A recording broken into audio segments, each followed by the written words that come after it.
હા, વિદ્યાર્થી મિત્રો, ફરી એકવાર આપનું વિડિયો લેક્ચરમાં સ્વાગત છે.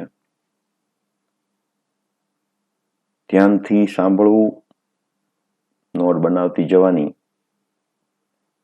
જરૂર પડે ત્યાં પોઝ કરવું અને આગળ વધવું. ઇન લાસ્ટ લેક્ચર આપણે વિદ્યુત પ્રવાહ ધારિત તારની મેગ્નેટિક મોમેન્ટ ની વાત કરી હતી.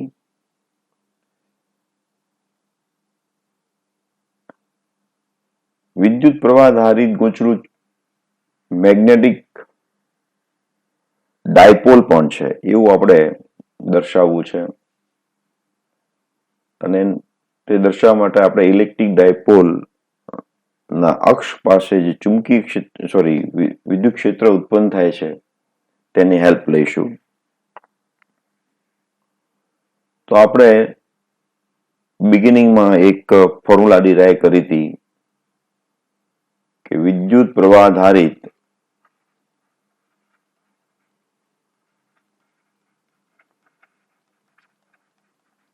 ગૂંચળાના અક્ષ પર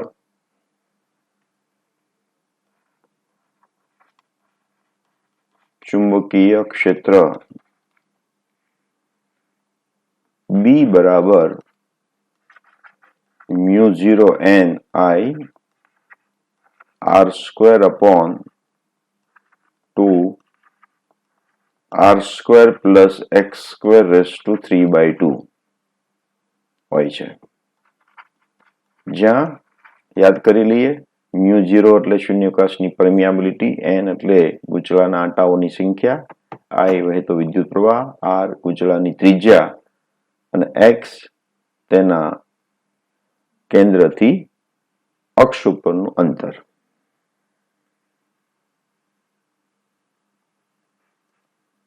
જો આપણે અંતર લાંબુ લઈએ, x very very greater than r, તો r ને અહીંયા છેદમાં ઉગાડવાનું, ઉપર ના ઉગાડી શકાય, તો આવશે b બરાબર μ0 n I r square upon 2 r અવગણી એટલે x square, 2 2 cancel, x cube. આ બી આપણે ત્યાં વાત કરેલી છે પણ તેમ છતાં રિવાઇઝ થઈ જાય.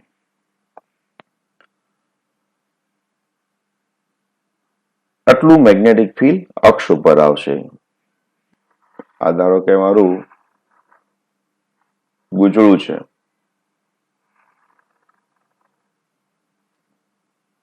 આ એનો અક્ષ છે.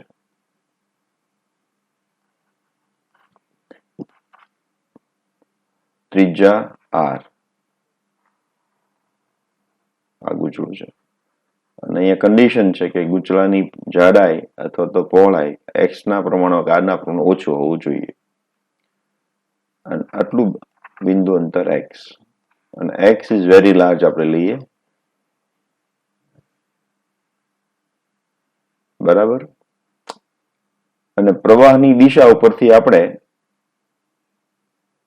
મેગ્નેટિક ફિલ્ડની દિશા શોધી શકીએ. એ પણ તમે જાણો છો, આપણે આ પહેલા ડિસ્કસ કરેલું છે.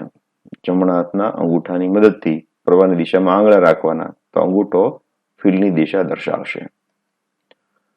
અહીંયા આપણે ઉપર નીચે પાય વડે ગુણી નાખવું છે. એટલે અહીંયા પાય અને અહીંયા પાય. તમારે નવું સ્ટેપ લખવાનો ભાઈ. તો શું થશે? μ0 n I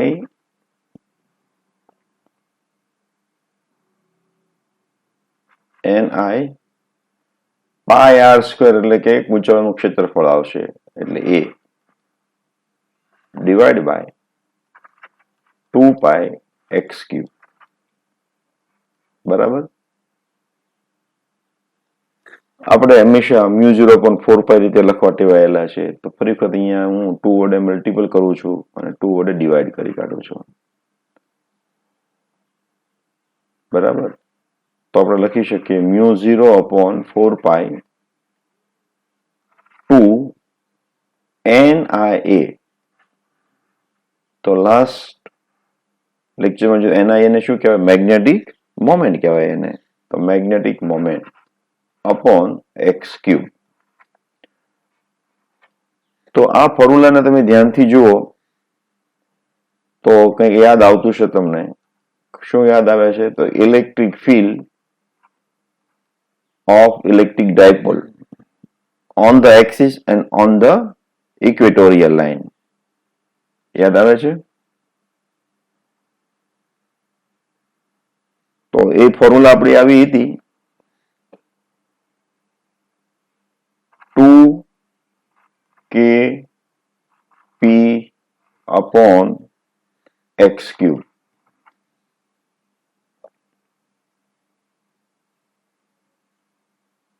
બરાબર છે?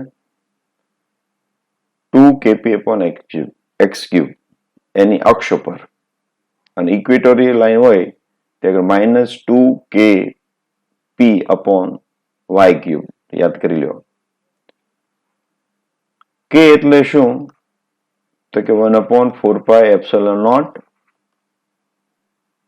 2p upon x cube. તો અહીંયા તમે જોઈ શકો છો 4π અહીંયા છે તો 4π અહીંયા પણ છે. μ0 કોની જગ્યાએ આવી ગયું? તો કે 1/ε0 ની જગ્યાએ. m કોની જગ્યાએ આવી ગયું? તો કે p ની જગ્યાએ. તો m is relevant to p. તો p ડાયપોલ મોમેન્ટ છે, તો m magnetic moment. p electric dipole moment. તો આને શું કહેવાય? Magnetic dipole moment. સમજમાં આવ્યું? મેગ્નેટિક ડાયપોલ મોમેન્ટ એટલે આ પણ ડાયપોલ જેવું બની ગયું. અહીંયા આગળ E છે તો આપણી પાસે શું છે? B છે. છેદ x છે તો અહીંયા બી x છે, 2 તો 2 છે. તો જે રીતે ઇલેક્ટ્રિક ફિલ્ડ આપણી પાસે હતું એના અક્ષ ઉપર, એવી રીતે મેગ્નેટિક ફિલ્ડ પણ એના અક્ષ ઉપર આવે છે.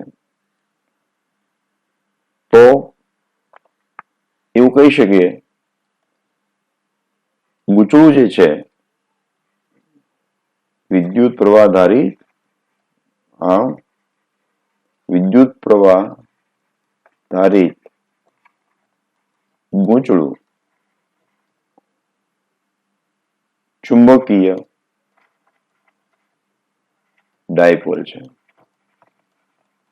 પણ અહીંયા લાંબા અંતર માટે, એટલે શબ્દ ઉમેરો, ગૂંચળું લાંબા અંતર માટે, લાંબા અંતર માટે ચુંબકી ડાયપોલ ની જેમ વર્તે છે. બરાબર? હવે આ તો સરખામણી કરી, તો બંને વચ્ચે ડિફરન્સ શું? તો જો ઇલેક્ટ્રિક ડાયપોલ હોય આપણી પાસે, એટલે કે વિદ્યુત ડાયપોલ, ઇલેક્ટ્રિક ડાયપોલ હોય તો એમાં પ્રાથમિક કણ, એમાં બેઝિક જે છે મૂળભૂત એકમો, તો કે શું હોય? ધન વિદ્યુત ભાર અને અહીંયા ઋણ વિદ્યુત ભાર હોય, અને આ આપણું ડાયપોલ બની જાય. જ્યારે મેગ્નેટિક ડાયપોલ છે,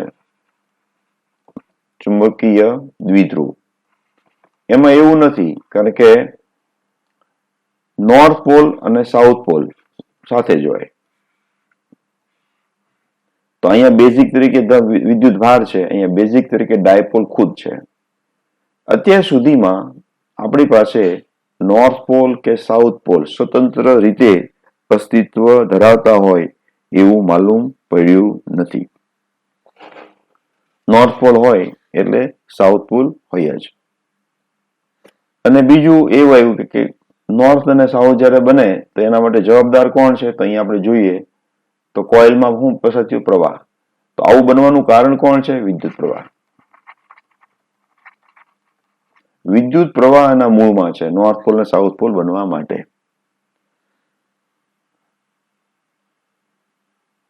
કોઈ પણ એટમ છે તો એટમને પણ પોતાની એ ડાયપોલની જેમ વર્તે છે, કારણ કે એમાં ઇલેક્ટ્રોન છે એ ન્યુક્લિયસની આજુબાજુ ભ્રમણ કરતા હોય. ઇલેક્ટ્રોન ભ્રમણ કરવાના કારણે એને પોતાની મેગ્નેટિક ડાયપોલ છે. હવે ઇલેક્ટ્રોનને ખુદને પોતાની ડાયપોલ છે, પણ હજી સુધી એવું બહાર નથી આવ્યું કે ભાઈ ઇલેક્ટ્રોન ને જે ડાયપોલ છે એમાં કોઈ વિદ્યુત પ્રવાહનું વહન થતું હોય. તો ઇલેક્ટ્રિક ડાયપોલ મેગ્નેટિક ડાયપોલ સામ્યતા પણ છે અને વચ્ચે ડિફરન્સ છે. મુખ્ય ડિફરન્સ શું આપણે અહીંયા કીધો કે અહીંયા આગળ મૂળભૂત કણ તરીકે કોણ છે, મૂળભૂત એકમ તરીકે કોણ છે, વિદ્યુતભાર છે. અને અહીંયા મૂળભૂત એકમ તરીકે કોણ છે, ડાયપોલ ખુદ છે. કારણ કે નોર્થ પોલ અને સાઉથ પોલ સ્વતંત્ર રીતે આપણી પાસે હોતા નથી.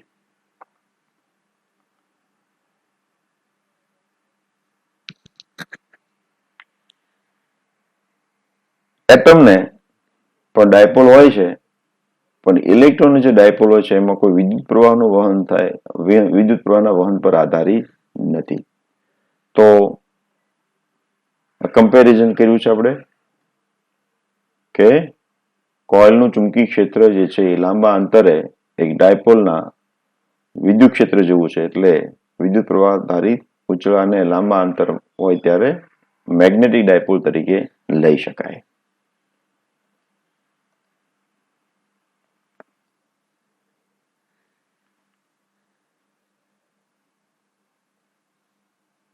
પરિભ્રમણ કરતા ઇલેક્ટ્રોનની ચુંબકીય ડાયપોલ મોમેન્ટ.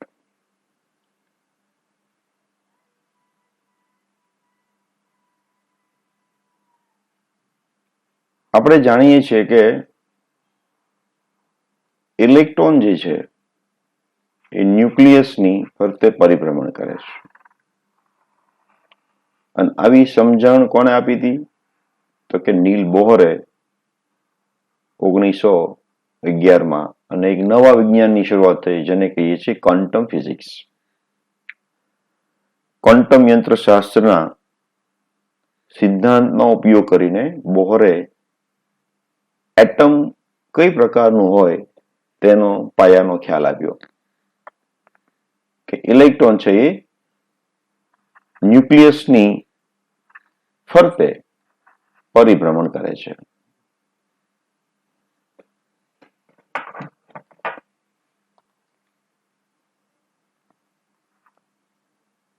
ન્યુક્લિયસની ફરતે પરિભ્રમણ કરે છે. જે રીતે પૃથ્વી સૂર્યની આજુબાજુ પરિભ્રમણ કરે છે તેવી રીતે ઇલેક્ટ્રોન છે ન્યુક્લિયસની આસપાસ પરિભ્રમણ કરે છે.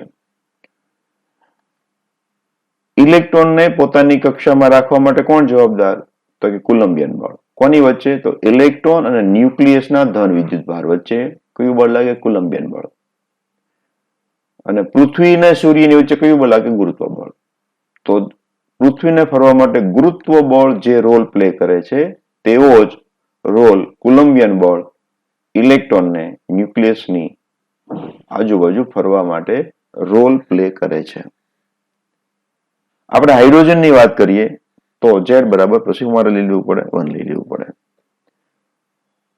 તો કેન્દ્રગામી બળ લાગે, કેન્દ્ર ત્યાગી બળ લાગે. એ સિદ્ધાંતનો ઉપયોગ કરીને આપણે એની કક્ષા નક્કી કરી શકીએ. જે આગળના ચેપ્ટર જે એટમ છે એમાં પરમાણુમાં એની ચર્ચા થયેલી છે. ઇલેક્ટ્રોન અહીંયા ફરે છે તો આમ કહેવાય શકાય કે એક પ્રકારની વિદ્યુત પ્રવાહધારિતા લૂપ છે. વિદ્યુત પ્રવાહધારી લૂપ છે. તો ઇલેક્ટ્રોનના પરિભ્રમણને કારણે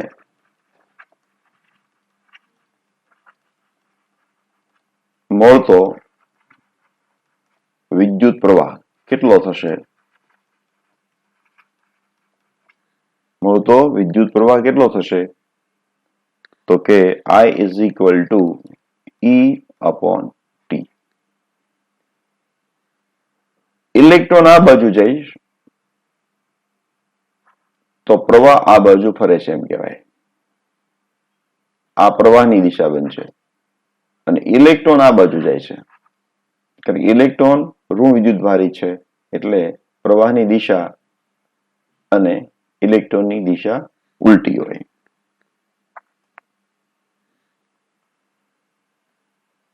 આટલો પ્રવાહ થશે.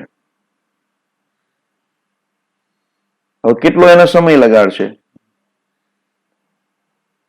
તો કે તથા આવર્તકાળ ટી બરાબર કેટલો થઈ જશે? તો કે પરિઘ ભાગ્યા વેગ. આ એની ત્રિજ્યા છે r. અને એનો વેગ જે છે ઇલેક્ટ્રોનનો ફરવાનો એ v છે. તેથી I બરાબર શું થઈ જશે? e v upon 2πr.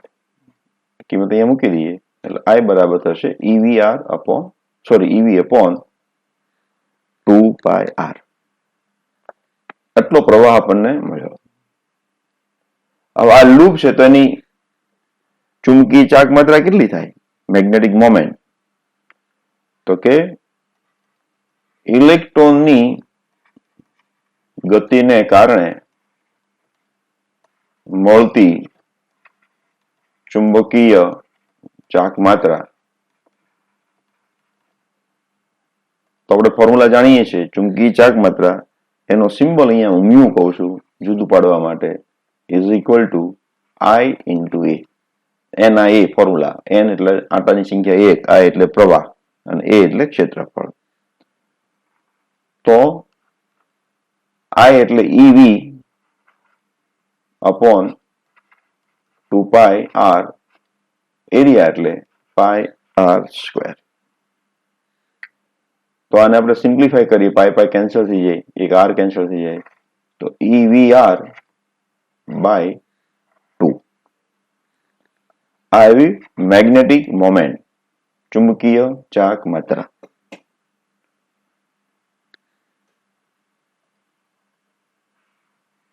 ઇલેક્ટ્રોનની ગતિને કારણે મળતી મેગ્નેટિક મોમેન્ટ હાફ evr. હજુ આપણે આગળ ચાલવાનું છે. તો આને હું આમ લખી શકું, mu L is equal to EVR multiply by mass of the electron divide by 2me. ઉપર નીચે આપણે me વડે મલ્ટીપ્લાય કર્યું, એવું કરવાનું પ્રયોજન છે આપણું. એટલે તમને આઈડિયા આવશે શા માટે આવું કર્યું. તો આને આપણે આમ લખી શકાય E upon 2me into MEVR. જાણીતી ફોર્મ્યુલા તમને લાગી છે MVR. MV એટલે સ્મોલ p વેગમાન અને R એટલે સદિશ, સ્થાન સદિશ. ઓફકોર્સ આને શું કહેશું? કોણીય વેગમાન. શું કહેશું આને? કોણીય વેગમાન. તો E upon 2me into L.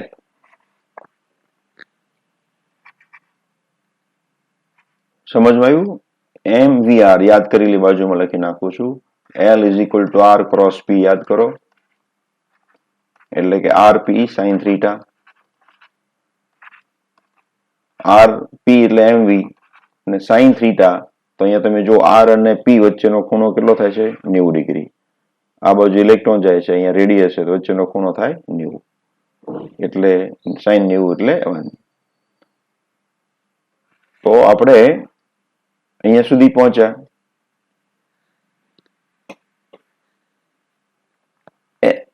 હવે આને મારે જો સદિશ તરીકે બતાવવું હોય, કઈ રીતે બતાવવું હોય? સદિશ તરીકે. તો જેવો આની પર સદિશ કરવા જાઓ, અમે સદિશ બનાવ્યો, તો અહીં મારે ઋણ નિશાની તરત મૂકવી પડશે. કેમ? તો કે મ્યુએલ ની દિશા કોણ નક્કી કરે? વિદ્યુત પ્રવાહ. પ્રવાહ નક્કી કરે છે.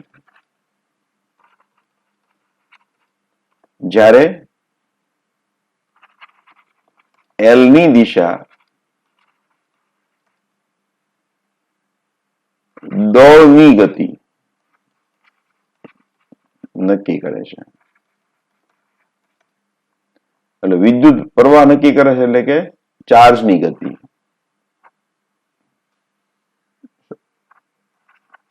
વિદ્યુત પ્રવાહ નક્કી કરે છે, જ્યારે અહીંયા દળ નક્કી કરે છે.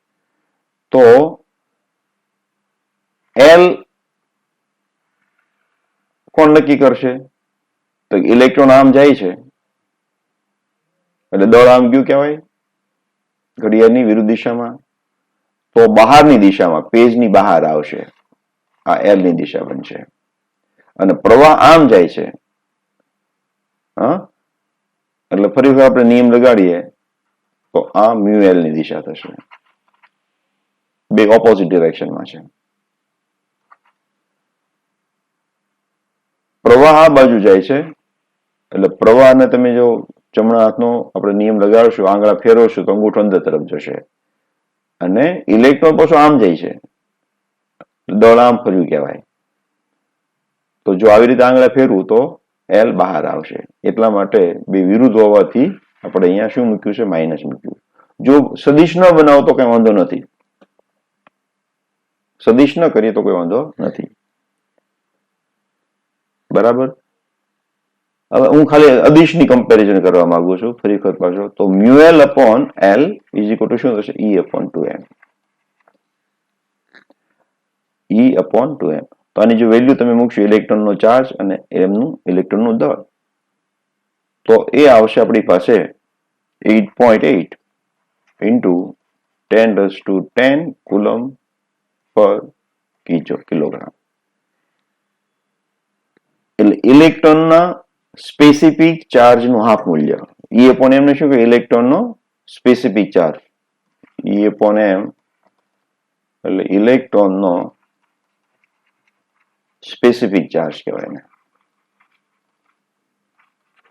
એનો મિનિંગ એમ થાય કે 1 કિલોગ્રામ હું ઇલેક્ટ્રોન લઉં, 1 કિલોગ્રામ ઇલેક્ટ્રોન, તો એનો વિદ્યુત ભાર કેટલો આવશે? એનો સ્પેસિફિક ચાર્જ કહેવાય. અને એ આવશે 1.6 into 10⁻11. 1.6 into 10⁻11. સોરી, આનો ડબલ એટલે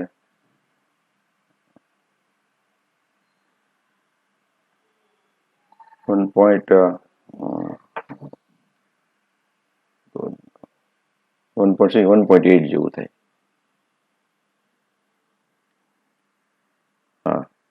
એટલે ઈ એનો સ્પેસિફિક ચાર્જ કહેવાય. આનાથી ડબલ 88 ગુણ્યા 2 કરવાનું એટલે 9 દુ 18, લગભગ 1.8 આવશે.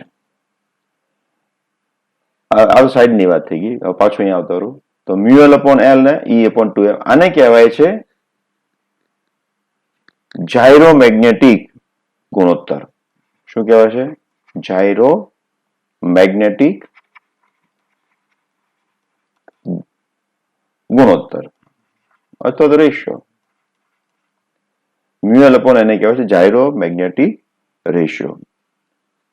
તો એની કિંમત છે 8.8 ઇન્ટુ 10⁻10 કુલમ પર કેજી.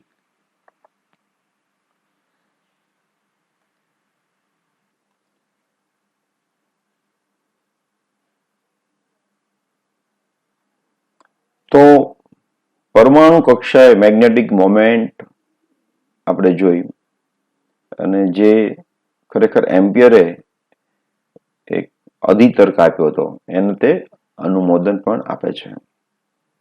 હવે જે આ મેગ્નેટિક મોમેન્ટ આવે છે મ્યુ એલ, એ કેટલી હોઈ શકે? એને શું ચોક્કસ મૂલ્ય હોય છે? કોઈના મલ્ટિપલમાં હોય છે? તો એ ખરેખર ક્વોન્ટમ મિકેનિક્સને રિલેટેડ છે. બહુ સાદી ભાષામાં કહીએ ક્વોન્ટમ મિકેનિક્સ અને ક્લાસિકલ મિકેનિક્સમાં શું મુખ્ય તફાવત? તો ક્લાસિકલ એટલે હંમેશા સતત બધું હોય તે, અને ક્વોન્ટમ મિકેનિક્સ એટલે અસતત. કોઈ વસ્તુ સતત નથી, હંમેશા એની વચ્ચે કંઈક ગેપ હોય છે. એવું જે દર્શાવે ક્વોન્ટમ મિકેનિક્સ. એટલે કોઈ પણ વસ્તુને તમે જ્યારે નાના સ્કેલ ઉપર જુઓ તો એ અસતતતા દર્શાવે. હા, બહુ સિમ્પલ એક્ઝામ્પલ કે તમે કોઈ પિક્ચર છે, પિક્ચરને ઝૂમ કરો તો છેલ્લે તમને એક આવા સ્ક્વેર દેખાવા મળશે. પણ જયારે મોટા સ્કેલ ઉપર દેખું તો આ નજીક આવી જાય એટલે આપણને આ સતત લાગે. પણ જયારે ઝૂમ કરીએ તો એ ખરેખર બધા પિક્સેલ બધા હોય છે. તો એ ખરેખર ક્વોન્ટમ મિકેનિક્સનો કોન્સેપ્ટ સ્ટાર્ટ થઈ ગયો કહેવાય કે કોઈ વસ્તુ સતત નથી. તો જે મેગ્નેટિક મોમેન્ટ આપણને મળ્યું એ કન્ટિન્યુઅસ બદલાય એવું હોય છે કે કટકે કૂદકા મારે છે. એ વિચારવા માટે બોહર મોડેલ આપણને ઉપયોગી થશે. તો બોહરે એવું કીધું એંગ્યુલર મોમેન્ટમ બોહરના અધિતર્ક મુજબ એંગ્યુલર મોમેન્ટમ છે કેટલો હોય તો કે h/2π ના પૂર્ણ ગુણાંક હોય, જ્યાં n એ પૂર્ણ ગુણાંક છે. 1 હોય 2 હોય 3 હોય ગમે તે હોય. આ અધિતર્ક આપ્યો હતો કોને? બોહરે. L = nh/2π. કા h/2π હોય કોણી વેગમાન, બીજી શક્યતા 2h/2π, ત્રીજી શક્યતા 3h/2π, કોઈ એમ કે 1.5h/2π, તો એવું શક્ય બને નહીં. એટલે કે આ સીધે જમ્પ કરે, વચ્ચેની કોઈ વેલ્યુ શક્ય બને નહીં. તેથી મ્યુએલ માં પણ એવું બનતું છે. તો આપણે ચેક કરવાનું છે આ મ્યુએલ બરાબર શું થશે તો કે આપણે જોયું મુજબ E/2me into L એટલે કે nh/2π. હવે n ની કિંમત અલગ અલગ છે. એમાં n બરાબર 1 માટે હું લઈ લઉં તો આ આવશે EH/4πme. એટલે કે n = 1 ની નાનામાં નાની વેલ્યુ છે. નાનામાં નાની શક્ય કિંમત છે કોની? મેગ્નેટિક મોમેન્ટની, ચુંબકીય ચાકમાત્રાની. ચુંબકીય ચાકમાત્રાની નાનામાં નાની શક્ય કિંમત એટલી હોય અને એનું નામ આપી દીધું છે, એને કહેવાય છે Bohr magnetron. Bohr magnetron.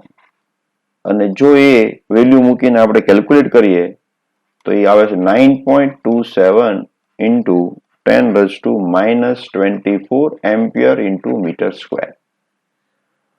Minimum value કહેવાય આ તો કોઈ પણ માટે છે એટલે મિનિમમ આટલી હોય, જેને કહેવાય છે બોહર મેગ્નેટ્રોન. આનાથી હંમેશા 2 ગણી હોય, 3 ગણી હોય, 4 ગણી હોય, 5 ગણી હોય, નાનામાં નાની આટલી હોય. આનાથી નાની મેગ્નેટિક મોમેન્ટની કિંમત શક્ય નથી એવું આપણે કહી શકીએ.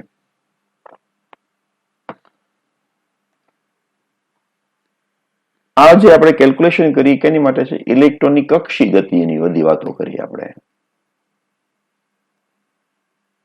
ઇલેક્ટ્રોનની કક્ષી ગતિ તો હોય એ ઉપરાંત ઇલેક્ટ્રોનની બીજી કઈ ગતિ હોય છે?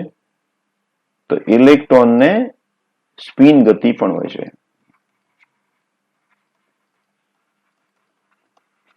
અને આ સ્પિન ગતિને કારણે પણ એની પાસે મેગ્નેટિક મોમેન્ટ હોય છે, જે માટે તમે જો ગણતરી કરો તો એ પણ આટલી જ આવે છે. કેટલી આવે છે? 9.27 into 10⁻⁻24 ampere into metre square. Electron પ્રાથમિક કણ છે, એટલે જેમ પૃથ્વીને પોતાનો અક્ષ હોય એવો એનો અક્ષ હોતો નથી, અને તેમ છતાં આંતરિક ચુંબકી ચાકમાત્ર હોય છે. તો આ બોહર મેગ્નેટ્રોનનો જે કોન્સેપ્ટ આવ્યો અને નાનામાં નાની કિંમત મેગ્નેટિક મોમેન્ટની એટલે બોહર મેગ્નેટ્રોન. તો ફરીવાર આપણે અહીંયા અટકીએ છીએ.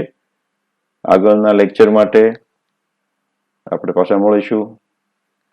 તમારે યુટ્યુબ જે લેક્ચર મૂકું છું તમને નોટિફિકેશન મળતું રહે એ માટે તમારે સબસ્ક્રાઇબ કરી લેવું, જેથી નવો વિડીયો જ્યારે બી મૂકવામાં આવે ત્યારે તમે જોઈ શકો અને વધુ વિદ્યાર્થીઓ લાભ લો. Thank you friends.